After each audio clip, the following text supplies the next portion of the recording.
नमस्कार फ्रेंड, मैं हूं चंदन पटेल और देखिए आज मैं बात करने जा रहा हूं कि सबसे ज़्यादा क्वांटिटी कहां उठ रही है, सबसे ज़्यादा किस स्टॉक का शेयर उठ रहा है। क्या वो बार बार रिपीट उठ रहा है, मतलब वो बार बार उठ रहा है क्या? इस तरीके से हम ज़रूर देखेंगे।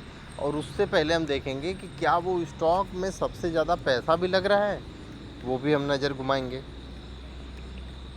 सेंसेक्स 721 पॉइंट की करेक्शन में है। निफ्टी 50 225 पॉइंट के करेक्शन में है। निफ्टी बैंक 573 पॉइंट के करेक्शन 37 पॉइंट के करेक्शन में है। और निफ्टी जो मिड कैप टॉप 100 है, ये आज बहुत ही ज़्यादा गिरा है, 951 पॉइंट के करेक्शन में है। लगभग यहाँ पे 1.61% की गिरावट देखने को मिली है। अब हम चलते हैं, यहाँ पे बात कर रहे हैं कि बीएससी का जो टॉप 400 है, हम उसमें बात कर रहे हैं। और इसमें क्या है कि इसमें टॉप क्वालिटी के मिड कैप स्टॉक हैं जो कि आपको बहुत ही तेज़ी से ग्रोथ कर सकते हैं। और टॉप क्वालिटी की स्मॉल कैप है, लार्ज कैप इसमें नहीं है। देखिए, लार्ज कैप होता है उन लोगों के लिए जो पूरा एकदम सेफ चलना चाहते हैं। और ऐसा नहीं है कि लार्ज कैप भी नहीं गिरते हैं, बहुत ज़्यादा गिरते हैं, लेकिन उनको एक नॉर्मली हम मान के चलते हैं कि चलो भाई ठीक है, ये ऐसे हैं, ठीक है। तो सबसे ज़्यादा आपको ध्यान यही देना चाहिए कि आपको स्मॉल कैप और मिड कैप पे। अब हम बात कर रहे हैं सबसे ज़्यादा पैसा कहाँ लगा है। तो मैं माफ़ी चाहता हूँ, मैं पिछले वीडियो में बताया था कि सबसे ज़्यादा पैसा कहाँ पे लगा है। और अभी हम बता रहे हैं कि सबसे ज़्यादा क्वांटिटी कहाँ पे उठी है, किस स्टॉक की उठी है। तो पहला स्टॉक है IEX। ये पहला स्टॉक है जिसमें लगातार कई दिनों से गिरावट हो रही थी और भारी गिरावट 25% के डाउन सर्किट लग रहे थे। और अभी आज वो 10% के अपर सर्किट पर है। दूसरा स्टॉक है ट्राइडेंट, जो कि जो रिटेल निवेशक का ये बहुत ही फेवरेट स्टॉक है। और ट्राइडेंट ऐसा मत सोचिए कि ये 31 रुपये पे है तो ऐसा कुछ। भाई, अगर आपके पास कुछ दिन पहले, मतलब 5 साल 10 साल भी पहले, अगर आपके पास 100 ट्राइडेंट के अगर शेयर रहे होंगे, कितना 100, तो वो आज कम से कम 1000 से ऊपर हो गए होंगे, 1000 शेयर से ऊपर हो गए होंगे। ये इतना स्प्लिट और इतना ये करता है, बोनस देता है कि इसलिए उसके शेयर बहुत ज़्यादा हो जाते हैं और प्राइस की जो एवरेज प्राइस है वो बहुत डाउन हो जाती है, ठीक है। तो उसी लिए आपका जो प्रॉफिट है वो बहुत ही अच्छा खासा। और ये अभी लगभग अपने 52 वीक लो के ही आसपास चल रहा होगा, क्योंकि मैंने देखा था तो इसका हाई कुछ 64-65 या 74 रुपये का था।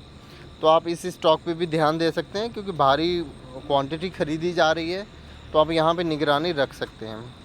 तीसरे नंबर पे यस बैंक। तो यस बैंक का देखिए आप, मैंने बोला था आपको कि अगर मान लीजिए कि आप कोई शेयर खरीद रहे हैं 500-600 रुपये का, 2000 का, जितने का भी हो, उसमें से जो पैसा बचता है उससे आप और कोई शेयर अगर ख़रीदना चाहते हैं तो ख़रीद सकते हैं, अन्यथा आप वो पैसा यस बैंक में डाल सकते हैं। लेकिन कितना डालना है? अपने पोर्टफोलियो का केवल 3%। मान लीजिए मैंने 1 लाख रुपए इन्वेस्ट किया है, मेरा पोर्टफोलियो 3 लाख का है, तो मैं माफ़ी चाहता हूँ, 1 लाख का है, तो केवल 3000 ही यस बैंक में होने चाहिए, उससे ज़्यादा नहीं होने चाहिए। मैं नॉर्मली इसलिए बोलता हूँ कि जैसे आपका पैसा पड़ा हुआ है तो वो वैसे ही रहता है, 26 रुपये 25 रुपये इतना बच जाता है, तो आप उसका एक यस बैंक खरीद लीजिए, ठीक है। चौथे नंबर पे है ओला इलेक्ट्रिक। ये ओला इलेक्ट्रिक अपने 52 वीक लो पर चल रही है और बहुत ही बुरी तरीके से पीट कर, अभी हाल फिलहाल इसका IPO आया था, बहुत ही बोलबाला हुआ था, लेकिन फिर वहीं से बहुत ही भारी करेक्शन हुआ इस स्टॉक में।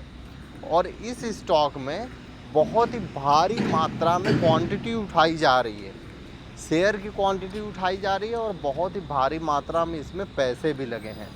तो इस स्टॉक पे भी आप नज़र रख सकते हो कि फ्यूचर में ये बहुत ही अच्छा प्रदर्शन कर सकती है फ्यूचर में। देखिए अभी के लिए तो मैं कुछ नहीं बोल सकता, क्योंकि अभी जो है डेवलप बहुत ज़्यादा हो चुका है अपना इंडिया, और अभी बहुत ही सेक्टर में डेवलप होना बाकी है। तो इसलिए इलेक्ट्रिक व्हीकल में ये उतरी है, तो इलेक्ट्रिक व्हीकल में ये और भी बढ़िया बेहतरीन परफॉर्मेंस कर सकती हैं। लेकिन कंपटीटर बहुत ही लोग हैं, बहुत ही मजबूत हैं। तो इस कंपनी ने अगर एक फ्यूचर में एक बहुत ही अच्छा टारगेट सेट किया, बहुत ही अच्छा कुछ परफॉर्मेंस किया, तो ये जो स्टॉक का जो शेयर है वो एकदम रॉकेट बन सकता है। अन्यथा आप का पैसा उतना ज़्यादा कुछ नहीं हो सकता है। इसीलिए मैं बार बार रिकमेंड करता हूँ कि आप अगर किसी रिस्की पोर्टफोलियो में आप अगर पैसा लगाइए तो अपने पोर्टफोलियो का 3% ही लगाइए, ज़्यादा नहीं लगाना है। धन्यवाद।